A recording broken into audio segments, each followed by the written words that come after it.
Hello everyone and welcome to Whisky Wednesday. Different surrounding this week, we're in the Whisky Shop in Manchester. As some of you have probably guessed over the years, this is where I work, so if you're ever around, do pop in and say hello. This week we are chatting about a Whisky Shop exclusive from Glen Scotia. This is a 12-year-old whisky at 55.6%, all natural colour, no chill filtration, one single bourbon barrel. It's a bit of an unusual one because we've had a bit of a trifecta of these whiskies. Glen Scotia is owned by Lot Lomond, and the Whisky Shop has had a Lot Lomond exclusive, which was in our Whisky of the Year picks last year. They did a 14-year-old Inchmurrin, which is like distilled terrace chocolate orange, really fresh and rich and Christmassy. That was Christmas just gone. And now we have this Glen Scotia, which is the youngest of all of them, but is by far and away probably the most different, with the exception of the Lot Lomond, which was very diesely and oily. So as you can see by the colour, it's a wonderful kind of natural blonde colour. And we're just going to dive straight in, smell it, taste it, tell you what it's about.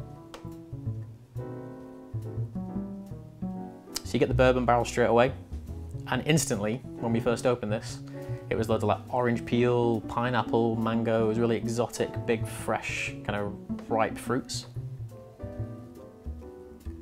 It is cask strength, so you are going to get like a little bit of a prickle on the nose, but just kind of ignore that, just accept the fact that it's a cask strength whiskey.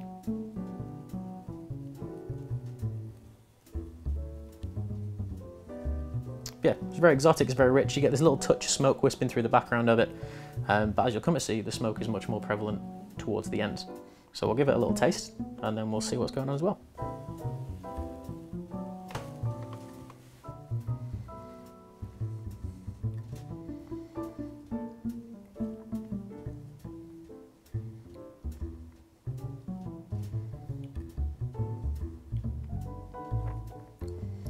So that's my first whiskey of the day.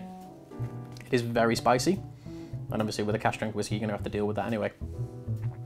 Underneath that though, the bourbon cask is really coming out to play. We've got some nice vanilla notes, loads of coconut, and a little bit of butterscotch. Kind of think about Werther's Originals, really kind of creamy butterscotch caramel flavour. Try it again, second time should be a little less spicy. Palate should have adjusted to the spice now.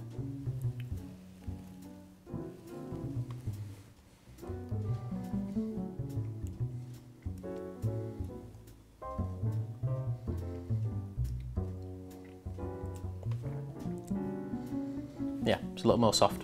It's not as intense. The second time around I'm picking up significantly more elements of that peat. And it reminds me very much of like a kind of ashy, sooty kind of peat. Quite reminiscent of older Springbanks, like the 15s and the 18s and the 21s. There's a nice long row element to it as well, but with significantly more spice. Again, because it's cask strength. Give it one more try to talk about the finish, and then we'll wrap up with the score.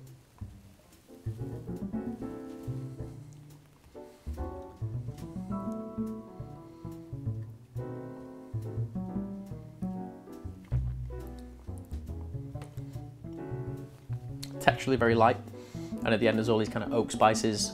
It's chili, it's paprika. Very well balanced. It balances in the way of spice, but for those of you that like that kind of big Glen Scotia style, this is probably right up your street. It's not as peaty as some of the other whiskies they've done, the limited editions in the past and the Victoriana. But it's a nice balance, and it's a very unique single cask, which offers a very unique fingerprint style to what Glen Scotia is. And why, as a company, we picked this cask, because it is just something a bit unusual.